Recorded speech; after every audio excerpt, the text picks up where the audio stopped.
출애굽기 20장은 우리가 잘 아는 십계명이 나오는 내용입니다. 17절까지 십계명의 내용이 쭉 나오는데요. 오늘은 천대까지 은혜를 베푸시는 하나님이라는 제목으로 우리 함께 십계명을 살펴보고 은혜를 나누겠습니다. 출애굽한 이스라엘 백성들은 오늘 출애굽기 20장에 보면 이제 그들은 수르 광야를 지나 시내 광야에 들어서게 됩니다. 전장인 19장 1절 2절에 보면 이렇게 기록이 되어 있습니다.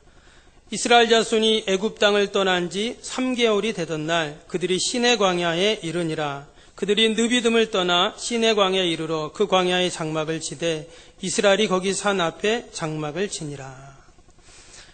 여기서 말하는 산은 시내산을 의미합니다. 이스라엘 백성들이 이제 시내산 앞에까지 와서 장막을 쳤습니다. 여기까지 오는데 대략 3개월 정도의 시간이 소요가 되었습니다. 이스라엘 백성들은 지난 3개월 동안 자신들의 조상들이 섬겼던 하나님, 그리고 모세가 자신들에게 이야기해 주었던 여호와 하나님이 어떤 분이신지를 그들은 경험을 합니다. 먼저 그들은 홍해를 가르셔서 이스라엘 백성들을 구원하시고 또 바로의 군대로부터 하나님의 택한 백성들을 지켜주시는, 그리고 하나님의 택한 백성을 위하여 싸워주시는 하나님을 그들은 만나게 됩니다. 또 광야에서는 불기둥과 구름기둥으로 인도하시는 하나님을 만나게 됩니다. 또 마라에서는 그 마라의 쓴물을 단물로 바꾸시는, 치료하시는 하나님을 만나게 됩니다. 또 만나와 메추라기를 먹이심으로 공급해 주시는 하나님을 경험합니다. 또 반석에서 물이 나오게 하셔서 그 광야의 모든 갈증과 목마름을 한 번에 해결해 주시는 하나님을 만나게 됩니다. 이러한 하나님을 모세는 뭐라고 표현했냐면 출애굽기 19장 4절에 이렇게 나옵니다. 내가 애굽 사람에게 어떻게 행하였음과 내가 어떻게 독수리 날개로 너희를 업어 내게로 인도하였음을 너희가 보았느니라. 마치 하나님께서는 독수리가 자신의 새끼를 그 등에 업고 그렇게 인도하는 것처럼 이스라엘 백성들을 그렇게 인도하셨다 이야기합니다. 그래서 출애굽에서 지금 이제 시내산 앞에까지 이제 오게 되었습니다. 그 모든 것이 하나님의 기적 같은 은혜들이었죠. 여러분, 하나님이 택하신 백성들에게 베푸시는 은혜는 결코 일회적인 은혜가 아닙니다. 오늘은 있는데 내일은 없는 그런 은혜가 아니죠. 여러분, 하나님의 은혜는 영원한 은혜이고 변함없는 은혜이고 또한 무궁한 은혜인 줄로 믿습니다. 그리고 그러한 하나님의 은혜의 결정체가 바로 십계명입니다. 하나님은 왜 하나님의 택한 백성들에게 십계명을 주셨을까요? 지난 3개월 동안 그들을 인도하시고 도와주신 것처럼 이제 이후로도 광야를 인도하셔서 약속의 땅으로 들어가게 하면 되는데 이 십계명이라는 율법이 필요했는가 하는 것이죠. 말씀을 보면 하나님께서는 이스라엘 백성들에게 그들을 위하여 십계명을 주셨다고 말씀합니다. 출애굽기 15장 25절에 보면 이렇게 나옵니다. 여호와께서 그들을 위하여 법도와 율례를 정하시고 했습니다. 하나님께서 그들을 위하여 십계명을 주셨다 이런 말씀입니다. 하나님을 위해서 십계명을 주신 것이 아니라 하나님의 택한 백성들을 위해서 주셨다는 거예요. 오늘 20장 2절에도 그것을 정확히 알 수 있는 말씀이 나옵니다. 20장 2절도 보면 나는 너를 애굽 땅 종되었던 집에서 인도하여 낸 내 하나님 여호와니라. 여러분, 이전에 이스라엘 백성들은 어떠한 신분이었습니까? 애굽 땅 종이었죠. 그런데 하나님께서 애굽 땅 종이었던 그들을 인도해 내셨다 이렇게 말씀합니다. 그러면 종이었던 곳에서 벗어났으니까 이제 자유인이 된 것이죠. 자유인이라는 것은 자유를 누리는 자를 말합니다. 이스라엘 백성들은 애굽에서 430년 동안 살았지만 그들은 종으로 살았습니다. 끊임없이 자유를 갈구했지만 그들은 단 하루도 자유인으로 살 수가 없었습니다. 그 자유를 누려보지를 못했어요. 때문에 그들은 어떤 것이 자유인의 삶인지를 알 수가 없습니다. 때문에 하나님이 십계명을 주신 이유는 십계명을 잘 지켜서 자유를 얻어내고 또 자유를 쟁취하라고 십계명을 주신 것이 아니죠. 십계명을 잘 지키면 구원을 받고 또한 구원에 이른다는 것이 아니었다는 것입니다. 말씀하신 대로 하나님께서는 이미 종되었던 애굽 땅에서 종이었던 그들을 구원해 내셨습니다. 이미 그들은 자유인이 된 것이죠. 그리고 자유인들에게 십계명을 주신 것입니다. 애굽에 종살이 할 때는 십계명이 필요가 없습니다. 그냥 종으로 살면 됩니다. 그런데 자유인에게 뭐가 필요합니까? 계명이 필요하다는 거예요. 그것이 바로 십계명입니다. 오직 자유인에게만 또 죄에서 구원받은 자에게만 필요한 계명이 바로 하나님이 주신 십계명인 줄로 믿습니다. 오직 출애굽한 자들에게만, 하나님의 구원을 얻은 자들에게만 그 십계명은 해당이 됩니다. 종종 우리 성도들에게도 십계명에 대한 오해가 있는 분들이 계십니다. 하나님께서 십계명을 통해 우리를 구속하고 속박하고 통제하기 위한 것으로 생각을 합니다. 어떻게 지금같이 이렇게 다양한 세상 속에서 먹고 살기 정말 힘든 이 시대에 어떻게 십계명을 다 지키면서 살 수 있는가? 이런 생각을 하게 됩니다. 십계명을 마치 무거운 짐으로 여기게 되는 것이죠. 그러나 이것은 하나님의 마음을 오해한 것입니다. 여러분, 때때로 우리 부모들이 어린 자녀들에게 공부하라고 이야기합니다. 공부해라. 게임 좀 그만하고 공부해라. 어디서 많이 들은 얘기인데, 그 아이들에게 그렇게 대부분의 부모님들은 아이들이 그것을 잔소리로 여기고 듣기 싫어하는 것을 알지만 그래도 계속 그런 얘기를 합니다. 이것은 아이들을 괴롭히고 못 살게 굴고 힘들게 하려고 하는 말이 아니죠. 우리 자녀들의 장래를 위해 자식이 잘 되기를 바라는 마음으로 부모는 야, 공부 좀 해라. 그렇게 놀기만 하고 게임만 해서 되겠냐? 그렇게 이야기를 하는 것입니다. 여러분, 우리의 모든 부모들은 자녀들이 잘 되기를 바라는 줄로 믿습니다. 그래서 저도 아이들에게 야, 공부해라 이야기합니다. 또 자녀들 위해서 늘 우리 자녀들뿐만 아니라 우리 교회 아이들 또 우리 성도님들의 자녀들도 늘 한 명 한 명 새벽에 기도하면서 아이들을 위해서 기도합니다. 그것이 모든 부모의 마음이고 또 목사의 마음이죠. 여러분, 동일하게 하나님께서도 하나님의 택한 백성들을 향해 이러한 간절한 이러한 사랑의 마음으로 여러분 십계명을 주셨는 줄로 믿습니다. 때문에 십계명은 구원받은 하나님의 백성의 증거이고 또 내가 하나님의 사랑받는 자녀임의 증거이고 더 이상 우리가 죄의 종노릇하는 그러한 자가 아니라 세상의 허무에 굴복하는 자가 아니라 늘 하나님의 은혜와 복 가운데 살아가는 자임을 증거하는 것이 여러분 십계명인 줄로 믿습니다. 사랑의 하나님은 우리를 구속하고 우리를 괴롭히고 우리를 힘들게 하기 위해 절대 십계명이라는 것을 주신 것이 아닙니다.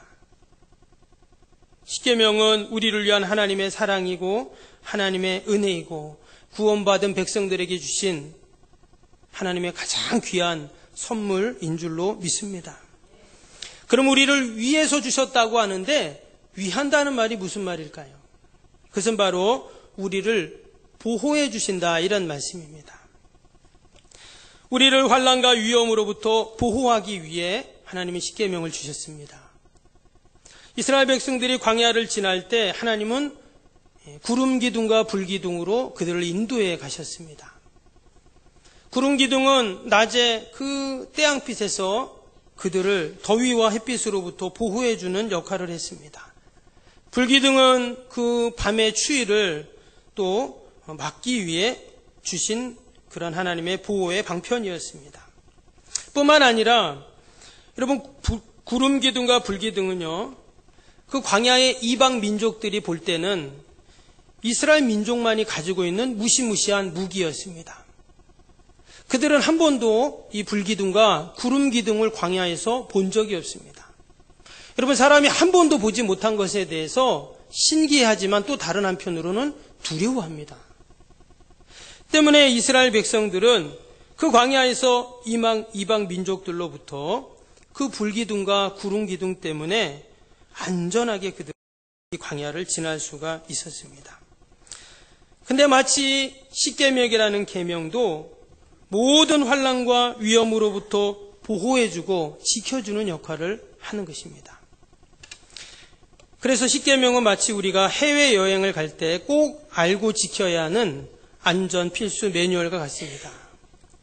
우리가 해외여행을 할 때 보면 여행사나 또 우리나라 대사관에서 그 나라에 대한 그 해외여행 안전 매뉴얼이라는 것을 가르쳐 줍니다.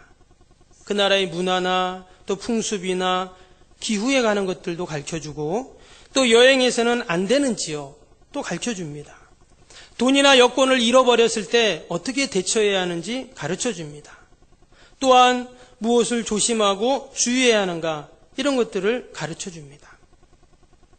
다들 뉴스를 보셔서 아시지만 헝가리에서 그 유람선이 침몰한 것으로 인해 우리 여행객들이 많은 그런 죽고 실종이 되었습니다. 너무나 안타까운 일이죠. 그런데 보니까 더 안타까운 것은 안전 매뉴얼이 없었다고 이야기합니다. 그래서 더 큰 피해 또 더 큰 참사를 낳게 된 것이죠. 얼마 전 뉴스를 보니까 이런 내용이 있었습니다. 어떤 젊은 여대생이 그 배낭여행을 하는데 인도로 배낭여행을 갔습니다. 주위 사람들이 여자 혼자 그렇게 배낭여행 가는 것은 좋지 않다, 위험하다 이야기를 했습니다. 그러나 이 여학생이 홀로 용감하게 그렇게 갔습니다. 근데 인도에서는 낯선 남자가 음료수를 건네주면 절대 그것을 받아 먹어서는 안 된다고 합니다. 그런데 또 그 말도 듣지 않았어요. 결국 낯선 남자가 준 음료수를 먹고 납치가 돼서 변을 당했습니다. 여러분, 이처럼 많은 사람들은 여행 매뉴얼을 따르지 않고 무시했다가 큰 낭패를 당하는 경우가 있습니다. 여러분, 하나님이 우리에게 주신 계명도 이와 같습니다. 여행자들에게 안전하게 갈 수 있도록 준 것이 바로 가이드인 것처럼 여러분, 계명은 하나님께서 광야 같은 이 세상을 살아갈 때 하나님의 약속의 땅 가나안까지 들어갈 때까지 또한 들어가서도 우리가 지키고 또한 알아야 할 안전 가이드와 같다라는 것입니다. 절대 우리를 제재하고 귀찮게 하고 피곤하고 괴롭게 하기 위해서 주신 법이 아니다는 거죠. 험한 세상 안전하게 살아갈 수 있도록 하나님이 우리를 보호하시려고 주신 여러분 안전 장치인 줄로 믿습니다. 그래서 마치 율법은 다리에 추락을 방지하기 위해 설치한 난간과 같습니다. 여러분, 난간 없는 다리를 걷는다고 상상해 보십시오. 아래는 깊은 골짜기가 있습니다. 협곡이 흐르고 있습니다. 바라보기만 해도 아찔하죠. 그런데 난간을 잘 붙잡고 가면 안전하게 다리를 건너갈 수가 있습니다.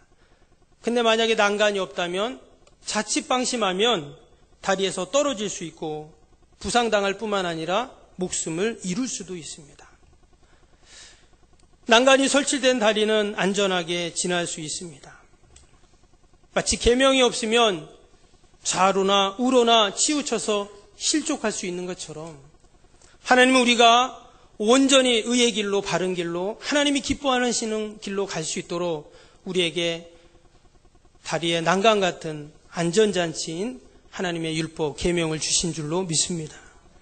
여호수아 1장 7절 말씀에 보니까 그 율법을 다 지켜 행하고 우로나 좌로나 치우치지 말라 했습니다. 하나님이 우리에게 율법과 계명을 주신 이유가 무엇인가? 좌로나 우로나 치우치지 않고 위험에 빠지지 않도록 안전한 삶을 살 수 있도록 우리에게 배려해 주신 여러분 하나님의 사랑인 줄로 믿습니다. 때문에 우리가 하나님의 말씀과 계명과 십계명을 바라볼 때마다 그 안에 담긴 우리를 향한 그 하나님의 마음과 그 사랑의 매뉴얼을 잘 지키면서 살아가는 저와 여러분이 될 수 있기를 바랍니다. 또 하나님께서 십계명을 통해서 우리에게 1000대까지 은혜를 베풀어 주신다고 약속하셨습니다. 오늘 6절 말씀, 출애굽기 20장 6절 말씀 다시 보시면 나를 사랑하고 내 계명을 지키는 자에게는 1000대까지 은혜를 베푸느니라. 하나님은 십계명을 통해서 1대, 2대, 3대가 아니라 1000대까지 은혜를 베풀어 주신다 했어요. 이것은 좀 극단적인 표현이죠. 그러나 이것은 영원한 하나님의 은혜를 약속하신 말씀입니다. 하나님이 이렇게까지 표현하신 이유는 뭘까요? 하나님의 계명을 사랑하고 그것을 잘 준수하고 보존하고 지키는 것이 너무 중요하다는 것을 강조하신 것이죠. 또 그렇게 지키는 자에게 하나님은 복을 주겠다고 약속하신 것입니다.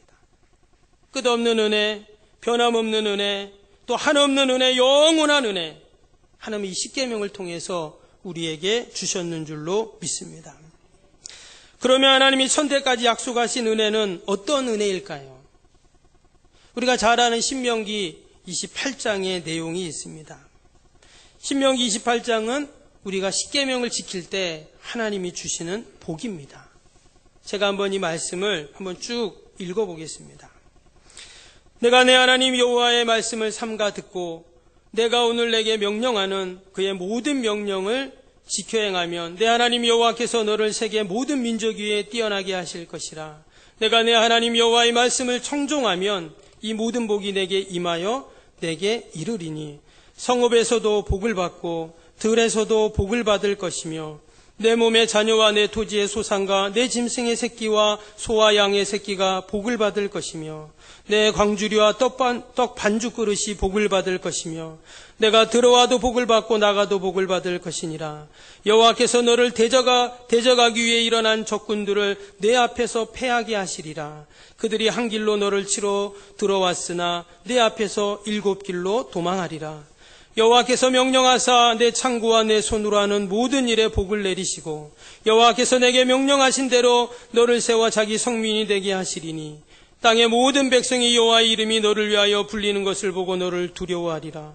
여호와께서 내게 주리라고 내 조상들에게 맹세하신 땅에서 내게 복을 주사 내 몸의 소생과 가축의 새끼와 토지의 소산을 많게 하시며 여호와께서 너를 위하여 하늘의 아름다운 보고를 여시사 내 땅에 때를 따라 비를 내리시고 내 손으로 하는 모든 일에 복을 주시리니 내가 많은 민족에게 구워줄지라도 너는 꾸지 아니할 것이요 여호와께서 너를 머리가 되고 꼬리가 되지 않게 하시며 위로만 있고 아래에 있지 않게 하시리니.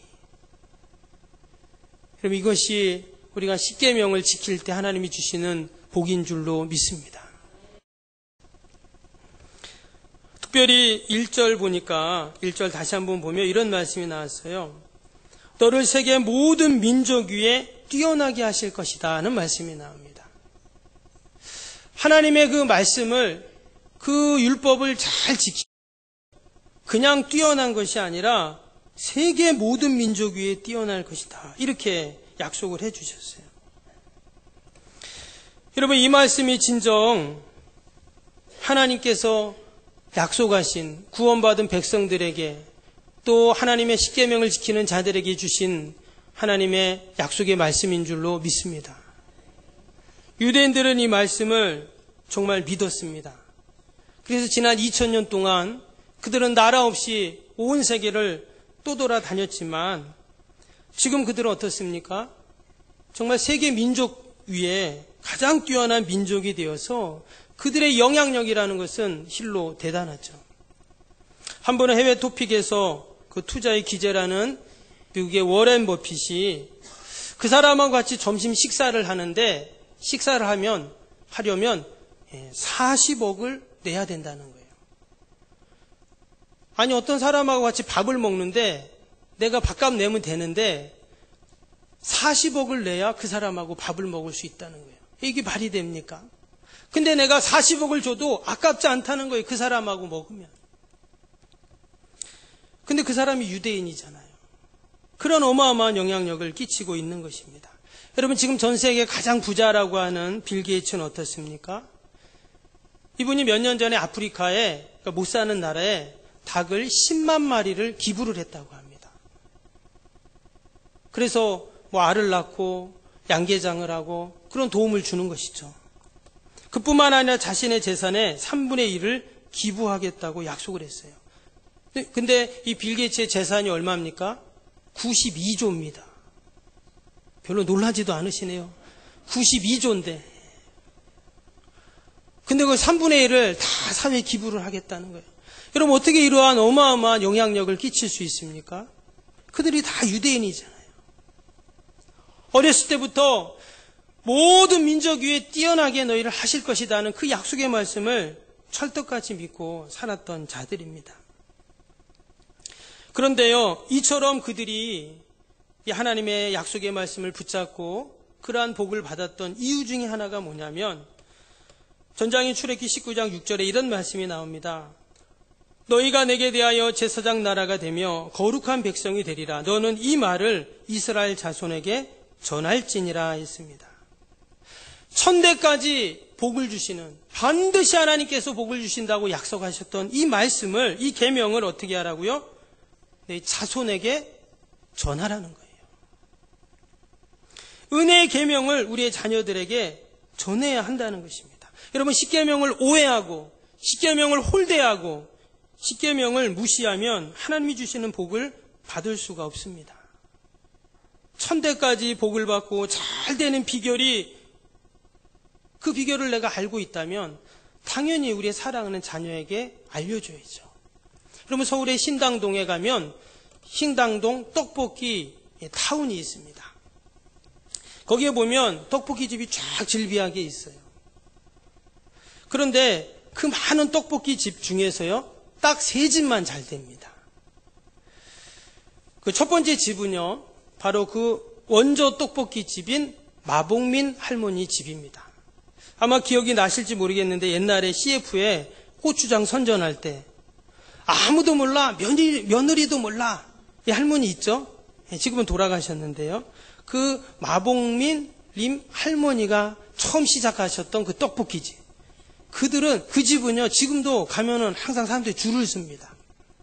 지금 이제 돌아가셔가지고 그 첫 번째, 두 번째, 셋째 며느리가 이제 그 집을 운영하고 있어요. 근데 그 집은 당연히 잘 되는데 그 옆집도 잘 됩니다. 그 옆집이 왜 잘 되냐면 그 옆집은 막내 며느리가 하는 집입니다. 그게 잘 돼요. 그런데 바로 또 그 옆집이 있는데 또 그 집도 잘 됩니다. 왜 이렇게 잘 되는가 봤더니 그 세 번째 집은 막내 아들이 합니다. 무슨 말일까요? 그 할머니가 자녀들에게 그 비법을 다 가르쳐 준 거예요. 다른 집은 많지만 잘 안 돼요. 근데 그 세 집, 그 할머니가 자녀들에게 그 맛의 비법을 가르쳐 준 집만 잘 되는 거예요. 여러분, 나에게도 그러한 비법이 있다면 어때요? 당연히 우리의 자녀들에게 우리가 가르쳐 주잖아요. 여러분, 우리의 자녀들에게 천대까지 하나님의 복을 받는 법을 내가 알고 있다면 비밀로 해야 될까요? 가르쳐 줘야 될까요? 가르쳐 줘야죠. 정말 우리 자녀를 내가 사랑한다면 가르쳐 줘야죠. 내가 눈을 감기 전에, 아니 오늘이라도 당장 가서 그 자녀에게 천대까지 복을 받는, 반드시 복을 주신다고 하신 그 하나님의 말씀을 우리가 가르쳐 주어야 합니다. 그것이 뭡니까? 십계명을 잘 지키는 것입니다. 바벨론 포로에 끌려갔던 이스라엘 백성들을 보면 하나님께서는 이스라엘 백성들이 가나안 땅에서 잘 살 수 있도록 그들에게 십계명을 주셨습니다. 계명을 주셨어요. 그런데 그들은 그 계명을 소홀히 여겼습니다. 결국 그들은 하나님의 가나안의 법, 가나안의 풍습과 가나안의 신들을 그들은 의지하게 됩니다. 가나안 사람들은 이미 그 땅에 살고 있었기 때문에 농사를 잘 지었어요. 때문에 그들을 의지하고 그들의 도움을 받고 그들의 신을 같이 섬기면 자신들도 복을 받을 거라 생각한 거예요. 그런데 나중에 보니까 가나안이 멸망하니까 가나안 사람들을 의지했던 이스라엘 백성들도 다 멸망하게 됩니다. 그냥 멸망한 것이 아니라 바벨론에 다 포로로 종으로 끌려가서 무려 70년 동안 종살이를 하며 살게 됩니다. 결국 나중에 그들이 그 기약 없는 노예의 삶을 사는데 하나님께서는 택한 백성들을 긍휼히 여기셔서 그들을 다시금 고국으로 돌아오게 하십니다. 포로에서 다시금 고국으로 예루살렘으로 귀환하고 돌아왔던 이스라엘 백성들이 가장 먼저 한 일은 무엇이냐면 그들이 성문에서 에스라 그 선지자를 통해 하나님의 말씀을 낭독하는 것이었습니다.